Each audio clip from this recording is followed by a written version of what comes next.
Good morning mga kahardin. Sa pagsisimula ng aking vlog ay gusto kong ipakita muna sa inyo itong bagong labas na rotovator. Ganyan ang itsura ngayon ng bagong labas na rotovator. Adena ang kanyang gulong.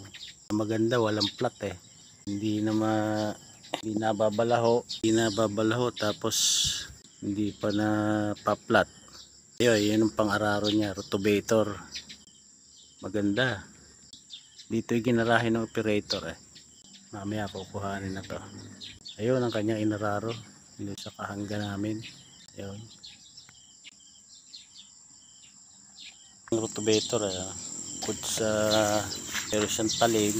Meron pa siyang pang pagkatapos ng talim na yun. Ito naman dudurugin niya yung yung nabungkal nun. Yun. Galing eh. Yan ang bagong labas ng rotovator. Ang kapasidad daw niyan ay 4 hectares maghapon. Ang laki no? 4 hectares sa 4,000 ng isang hektarya, 16,000 ang income niyan. Mga kahardin, baka kayo may pambili niyan, bumili na magandang pang yan.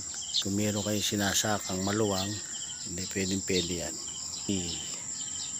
Ganda.